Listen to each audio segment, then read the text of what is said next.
আমার প্রিয় ছাত্রছাত্রীরা, আশা করি তোমরা সবাই ভালো আছো। প্রতিদিনের পড়াশোনা নিয়ে আবার হাজির হয়েছি। আজ আমরা তৃতীয় শ্রেণীর পরিবেশ থেকে বেশ কিছু প্রশ্নোত্তর দেখে নেব। পাতা 112 থেকে 130 পর্যন্ত যা যা প্রশ্নোত্তর আছে সেই সকল বিষয় নিয়ে আমরা আলোচনা করব। আজকে আমরা আকাশ সম্পর্কে বেশ কিছু প্রশ্নোত্তর জেনে নেব। দেখো, যদি ভিডিওটা ভালো লাগে লাইক কমেন্ট শেয়ার করবে। চ্যানেলে যদি নতুন এসে থাকো চ্যানেলটা সাবস্ক্রাইব করে পাশে থাকা বেল আইকনটা বাজিয়ে দেবে, যাতে আমার তৈরি পরবর্তী ভিডিওগুলো সবার আগে তোমার কাছে পৌঁছায়। চলো আজকে পড়াটা শুরু করি। তৃতীয় শ্রেণীর পরিবেশ, পাতা 112 থেকে 130, আকাশ সম্পর্কে বেশ কিছু প্রশ্নোত্তর।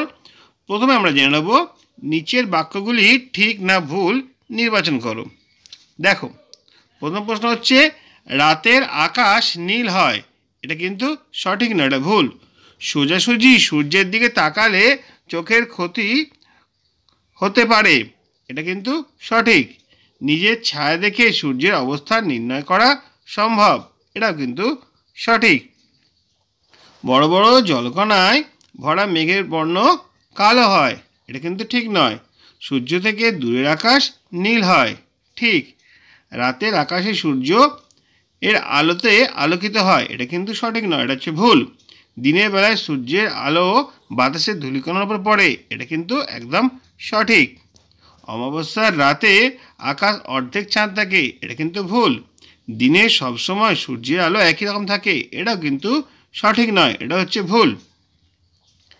অনেক সময় আকাশে মেঘ করলে গুমট ভাব থাকে। এটা কিন্তু সঠিক। সকালে ছায়ার দৈর্ঘ্য ছোট হয়। এটা কিন্তু ভুল। 10টার সময় সূর্য পূব আকাশে থাকে। এটা কিন্তু সঠিক নয়, এটা হচ্ছে ভুল। ছায়া দীর্ঘ হয় বিকেলে। এটা ঠিক। শুক্লপক্ষের প্রথমা তিথিতে আকাশে কাস্তের মতো বাঁকা চাঁদ ওঠে। এটা কিন্তু সঠিক নয়, এটা হচ্ছে ভুল। অমাবস্যার তিথিতে আকাশ ভর্তি তারা থাকে না। এটা হচ্ছে ভুল। পূর্ণিমার পর থেকে শুরু হয় কৃষ্ণপক্ষ। এটা হচ্ছে সঠিক। শুক্লপক্ষের দ্বিতীয়ার চাঁদ পশ্চিম আকাশে ওঠে। এটা একদম সঠিক প্রশ্নের উত্তর। শুক্লপক্ষের পরে আসে যথাক্রমে শুক্লপক্ষের প্রথমা, দ্বিতীয়া, তৃতীয়া। এটা কিন্তু একদম ঠিক প্রশ্ন। তারপরে হচ্ছে রাতের আকাশে তারাগুলি ক্রমশ পূব আকাশে সরে যায়। এটা হচ্ছে ভুল।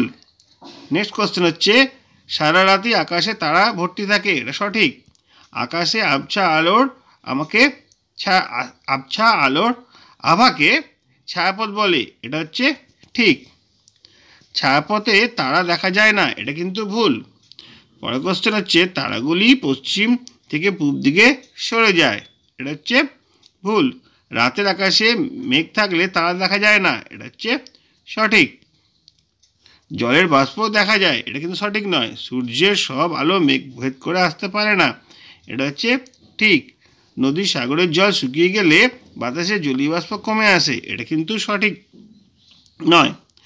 আচ্ছা, তারপরে আকাশে ভেসে বেড়ানো ছোট ছোট ধূলিকণাগুলোকে ছায়াপথ বলে। এটাও কিন্তু ভুল। পরবর্তী কোশ্চেন কড়কড় বাজ পড়ার শব্দে কানে তালা লেগে যায়। এটা ঠিক। মেঘে মেঘে ঘষাকে বলা হয় বাজ পড়া। এটা কিন্তু সঠিক নয়। বাজ পড়লে নারকেল গাছ মারা যায়। ঠিক। বাজ পড়ে গাছে মরে গেলে তার কোনো কাজে লাগে না। এটা কিন্তু ভুল। রামধনুর আরেক নাম হচ্ছে বেনি আসহ কলা। এটা একদম সঠিক। রামধনুর একটি রং নীল হয়। এটাও সঠিক। রামধনুতে প্রধানত 5টি রং থাকে। এটা কিন্তু ভুল। রঙের ছটা শেষে সবুজ রং থাকে। এটাও ভুল। রঙের ছটা আসলে ছোট ছোট জলের ফোঁটার জন্য তৈরি হয়। এটা একদম ঠিক। দিক নির্ণয় করা হয় দিগন্ত রেখার সাহায্যে। এটা কিন্তু সঠিক নয়, ভুল। দূর থেকে উঁচু হওয়া আকাশটি কাছে গেলে মাটিতে মিশে যায়। এটা কিন্তু ঠিক নয়। পুকুর পাড়ে দাঁড়িয়ে দূরের আকাশকে মাটিতে মিশতে দেখা যায়। এটাও কিন্তু ঠিক নয়, এটাও ভুল। তারপর হচ্ছে ফাঁকা জায়গায় গেলে দিগন্ত রেখা দেখা যায়। এটা ঠিক। দেখো, এই 41টা প্রশ্ন সঠিক বা ভুল আমরা আলোচনা করলাম। এবার আমরা শূন্যস্থান পূরণ নিয়ে আলোচনা করব। বেশ কিছু প্রশ্ন আছে শূন্যস্থান পূরণ। চলো সেগুলো একবার দেখে নিই। আকাশে ভেসে বেড়ানো ড্যাশ বর্ণের মেঘ বড় বড় জলকণা থাকে। ছাই বর্ণের মেঘে বড় বড় জলকণা থাকে। রাতের কালো আকাশে ড্যাশ ঝিকমিক করে, তারারা ঝিকিমিকি করে। বিকেলে সূর্য ড্যাশ দিকে অস্ত যায়। বিকেলে সূর্য পশ্চিম দিকে অস্ত যায়। তারপরে দেখি রয়েছে সূর্য যেদিকে থাকে তার ড্যাশ দিকে ছায়া পড়ে, তার বিপরীত দিকে ছায়া পড়ে। প্রকৃতপক্ষে আকাশের কোনো ড্যাশ নেই, আকাশের কোনো রং নেই। রাতের আকাশে কে থাকে না? রাতের আকাশে সূর্য থাকে না। অমাবস্যার রাতের আকাশে ড্যাশ থাকে না, অমাবস্যার রাতের আকাশে চাঁদ দেখতে পাওয়া যায় না, চাঁদ থাকে না। তারপরে দেখো কি রয়েছে, দিনের বেলায় সূর্যের তাপ ড্যাশ হয়, দিনের বেলায় সূর্যের তাপ বেশি হয়।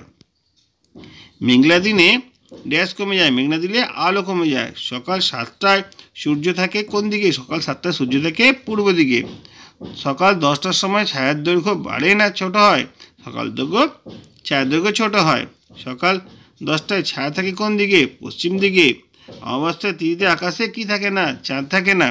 তারপরে কোশ্চেন হচ্ছে, শুক্লপক্ষ ষষ্ঠীর সন্ধ্যায় চাঁদকে দেখতে কেমন? কমলালেবুর কোয়ার মতো। প্রতিদিন চাঁদ ড্যাশ আকাশে উদিত হয়, পূর্ব আকাশে উদিত হয়। পূর্ণিমার দিন চাঁদ পূর্ব আকাশে উদিত হয়। কৃষ্ণপক্ষের প্রথম সন্ধ্যাকে বলে কৃষ্ণপক্ষের প্রথমা। পক্ষের দ্বিতীয় চাঁদ ড্যাশ আকাশে ওঠে, পশ্চিম আকাশে ওঠে। রাতের আকাশে ড্যাশ তারা দেখা যায়, রাতের আকাশে অসংখ্য তারা দেখা যায়। রাতের আকাশে আবছা আলোর আভাসকে বলে ছায়াপথ। ছোট তারাগুলি দেখতে উজ্জ্বল হয়। মহাকাশে তারা দূরে থাকলেও তাদের ছোট লাগে। শীতকালে পুকুরের ওপরে উঠতে দেখা যায়, ধোঁয়া উঠতে দেখা যায়। মেঘের ভিতর থেকে জলকণা, ধূলিকণা গায়ে ছোট ছোট জলকণা লেগে মেঘ সৃষ্টি হয়। বাজ পড়ে কর্কর শব্দে, বাজ পড়ে বড় বড় গাছ মারা যেতে পারে। ইলেকট্রিক থাকলে বাজ পড়লে কাক মারা যায়। মেঘে মেঘে ঘষা লাগিয়ে আগুন বেরোয়।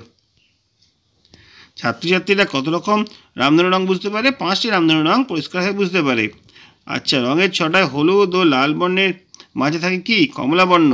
রঙের ছটায় প্রথম রঙটি হলো বেগুনি। জলের ফোঁটাগুলি ড্যাশ গেলে আর রঙের ছটা দেখা যায় না, জলের ফোঁটাগুলি শুকিয়ে গেলে আর রঙের ছটা দেখা যায় না। 7টি রং আসলে সূর্যের আলো। মাঠের উপরের আকাশ মিশেছে মাটিতে।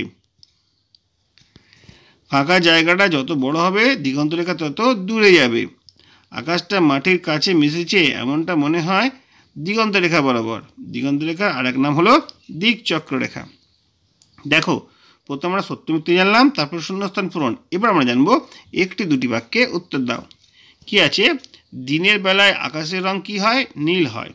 কালো মেঘ কখন হয়? যখন মেঘে অনেক ছোট ছোট জলকণা থাকে তখন মেঘের রং কালো হয়। সূর্যের কাছাকাছি কি নীল আকাশ দেখা যায়? না, সূর্যের কাছাকাছি নীল আকাশ দেখা যায় না, সূর্যের দিকে দূরের আকাশে নীল আকাশ দেখা যায়। রাতের আকাশে কি কি দেখা যায়? রাতের আকাশে চাঁদ, তারা ইত্যাদি দেখতে পাওয়া যায়। দিনের বেলায় প্রখর সূর্যের দিকে সোজাসুজি তাকালে কি অসুবিধা হবে? দিনের বেলায় প্রখর সূর্যের দিকে তাকালে চোখের ক্ষতি হতে পারে। সূর্য কোন দিকে ওঠে, কোন দিকে অস্ত যায়? আমরা জানি সূর্য পূর্ব দিকে ওঠে, পশ্চিম দিকে অস্ত যায়। তারপরে 7 প্রশ্ন দেখো, ঘন্টায় ঘন্টায় নিজের ছায়া দেখে কি বোঝা যায়? ঘন্টায় ঘন্টায় নিজের ছায়া দেখে সূর্য কোন দিকে আছে অর্থাৎ সূর্যের অবস্থান বুঝতে পারা যায়। পরের প্রশ্ন হচ্ছে, সূর্য যেদিকে আছে তার কোন দিকে ছায়া পড়ে? তার বিপরীত দিকে ছায়া পড়ে। বিকেলে ছায়ার দিকে মুখ করে দাঁড়ালে, এটা খুবই গুরুত্বপূর্ণ প্রশ্ন, বিকেলে ছায়ার দিকে মুখ করে দাঁড়ালে কোন পাশ কোন দিকে নির্দেশ করে? বিকেলে ছায়ার দিকে মুখ করে দাঁড়ালে সামনে পূর্ব দিক, পেছনে পশ্চিম দিক, ডান দিকে দক্ষিণ দিক, বাঁ দিকে উত্তর দিক মনে হয়। আকাশে কি কোনো রং থাকে? না, আকাশে কোনো রং থাকে না। নেক্সট কোশ্চেন দেখো, দিনের বেলা আকাশকে রঙিন দেখায় কেন? দিনের বেলায় আকাশে সূর্যের আলোর ছটা আর বাতাসে ধূলিকণা উপর পড়ে, তাই আকাশকে রঙিন দেখায়। রাতের আকাশে কখন খুব অল্প আলো দেখা যায়? রাতের আকাশে চাঁদ থাকলে খুব অল্প আলো দেখতে পাওয়া যায়। আকাশে পূর্ণিমার চাঁদ থাকলে কত দূরে দেখা যায়?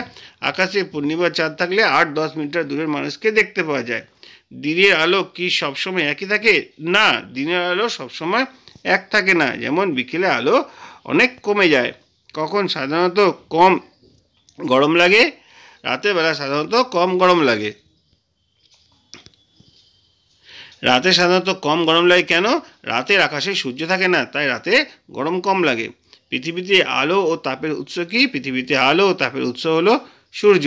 সকাল 7টার সময় ছায়া কোন দিকে পড়ে? সকাল 7টার সময় ছায়া পশ্চিম দিকে পড়ে। বেলা 12টার সময় সূর্য কোথায় থাকে? বেলা 12টার সময় সূর্য ঠিক মাথার উপরে অবস্থান করে।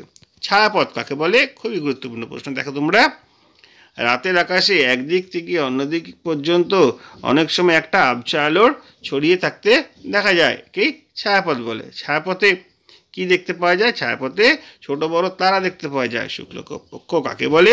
অমাবস্যার পরের দিন থেকে পূর্ণিমার আগের দিন পর্যন্ত সময়টাকে বলা হয় শুক্লপক্ষ। শুক্লপক্ষে কি চাঁদ দেখতে পাওয়া যায়? শুক্লপক্ষে অবশ্যই চাঁদ দেখতে পাওয়া যায়। শুক্লপক্ষের প্রথমা তিথিতে কি আকাশে চাঁদ ওঠে? না, শুক্লপক্ষের প্রথমা তিথিতে চাঁদ আকাশে ওঠে না। কোন তিথিতে প্রথম কাস্তের মতো বাঁকা এক ফালি চাঁদ দেখতে পাওয়া যায়? শুক্লপক্ষ দ্বিতীয় তিথিতে প্রথম কাস্তের মতো বাঁকা একখানি চাঁদ দেখতে পাওয়া যায়। কোন দিন আকাশে গোল থালার মতো পূর্ণচাঁদ দেখতে পাওয়া যায়? পূর্ণিমার দিন গোল থালার মতো পূর্ণচাঁদ আকাশে দেখতে পাওয়া যায়। পূর্ণিমা তিথির পর থেকে কোন পক্ষ শুরু হয়? পূর্ণিমা তিথির পর থেকে কৃষ্ণপক্ষ শুরু হয়। কোন তিথিতে আকাশে সবচেয়ে বেশি তারা দেখতে পাওয়া যায়? অমাবস্যায় আকাশে সবচেয়ে বেশি তারা দেখতে পাওয়া যায়। রাতের আকাশে তারা কখন দেখা যায় না? রাতের আকাশে মেঘ থাকলে মেঘের আড়ালে তারাগুলো চলে যায়, তাই জন্য সেই তারাগুলো দেখতে পাওয়া যায় না। জল ফোটালে কি হয়? জল ফোটালে ধোঁয়ার মতো বাষ্প পড়ে। ফুটন্ত জল থেকে বাষ্প সৃষ্টি হয়ে কি হয়? ফুটন্ত জল থেকে বাষ্প সৃষ্টি হয়ে ঠান্ডা হয়ে ওপরে উঠে যায়। আকাশে জলকণা কাকে আশ্রয় করে ভেসে বেড়ায়? আকাশের জলকণা বাতাসের ধূলিকণাকে আশ্রয় করে ভেসে বেড়ায়। বিদ্যুৎ চমকানো বলতে কি বোঝায়? দেখো, মেঘের একটা জায়গা থেকে আরেকটা জায়গায় বিদ্যুৎ গেলে আলোর ঝলক দেখা যায়, এটাই বিদ্যুৎ চমকানো বলা হয়। বাজ কখন পড়ে? আকাশে বিদ্যুৎ চমকালে মেঘ থেকে বিদ্যুৎ মাটিতে গেলে কড়কড় আওয়াজ হয়, কি বলা হয়? বাজ পড়া। কোন গাছে বেশি বাজ পড়ে? নারকেল গাছ, তাল গাছে বেশি বাজ পড়ে। কেন উঁচু গাছে বেশি বাজ পড়ে? গাছ উঁচু হলে অন্যান্য গাছের তুলনায় মেঘের কাছে হয়, তাই ওই ধরনের গাছে বেশি বাজ পড়ে। বিদ্যুৎ চমকায় কেন? মেঘে ভেঙে ঘষা লেগে আগুন বেরোয়, তাই বিদ্যুৎ চমকায়। বৃষ্টি হয়ে যাওয়ার পর ছাত্রছাত্রীরা বাড়ি ফেরার পথে আকাশে কি দেখতে পায়? বৃষ্টি হয়ে যাওয়ার পর রোদ উঠলে ছাত্রছাত্রীরা আকাশে রঙের ছটা দেখতে পাওয়া যায়। আকাশে এই রঙের ছটায় কটা রং থাকে? 7টি রং থাকে। এই 7টি রঙের নাম কি? দেখো, এই 7টি রঙের নাম হচ্ছে বেগুনি, নীল, আকাশি, সবুজ, হলুদ, কমলা, লাল। রঙের ছটাতে নীল রঙের কয়টি ভাগ থাকে? নীল রঙের 2টো ভাগ থাকে, একটা নীল, একটা হচ্ছে আকাশি। বেনি আসহ কলা আসলে কি? দেখো, এটা খুবই গুরুত্বপূর্ণ প্রশ্ন। রামধনুর রঙগুলি তাদের নামের বর্ণ অনুযায়ী পরপর লিখলে বেনি আসহ কলা হয়। রামধনু কি? বৃষ্টির পর রোদ উঠলে আকাশে যে 7টা রঙের ছটা দেখতে পাওয়া যায় তাকে রামধনু বলা হয়। রামধনুর 7টি রং কীভাবে চোখে পড়ে? দেখো, জলের ফোঁটার উপর সূর্য আলো পড়লে এই রামধনু 7টি রং আমাদের চোখে পড়ে। আমরা যখন রঙের ছটা দেখি তখন সূর্য কোথায় থাকে? আমরা যখন রঙের ছটা দেখি তখন সূর্য আমাদের মাথার ঠিক পেছন দিকে থাকে। দিগন্ত রেখা বা দিকচক্র রেখা বলতে কি বোঝো? আকাশ যেখানে মাটিতে মিশেছে বলে মনে হয় সেই দূরের জায়গাটিকে দিগন্ত রেখা বা দিকচক্র রেখা বলে। দিগন্ত রেখা কত দূরে হয়? ফাঁকা জায়গা যত বড় হবে দিগন্ত রেখা তত দূরে চলে যাবে। পুকুর পাড়ে দাঁড়িয়ে দূরে তাকালে কি মনে হবে? পুকুর পাড়ে দাঁড়িয়ে দূরে তাকালে মনে হয় গাছগুলি যেন অনেক দূরে গিয়ে আকাশে মিশেছে। আকাশ মাটিতে মিশে গেছে এমন কোথায় গেলে মনে হয়? খোলা জায়গায় দাঁড়ালে মনে হয় আকাশ যেন মাটিতে মিশে গেছে। দিগন্ত রেখার অপর নাম কি? দিগন্ত রেখার অপর নাম হলো দিক চক্ররেখা। দেখো, এই 50টা প্রশ্ন উত্তর তোমাদের জন্য পড়ে দিলাম। আশা করি তোমাদের অনেক কাজে আসবে। আস্তে আস্তে আরও ভিডিও আসছে, চ্যানেলটাকে সঙ্গে রাখো। যদি আজকে ভিডিও ভালো লাগে লাইক, কমেন্ট, শেয়ার করবে। চ্যানেল যদি নতুন থাকো চ্যানেলটা সাবস্ক্রাইব করে পাশে থাকা বেল আইকনটা বাজিয়ে দেবে, যাতে আমার তৈরি পরবর্তী ভিডিওগুলো সবার আগে তোমার কাছে পৌঁছায়। তোমরা প্রত্যেকে ভালো থাকবে।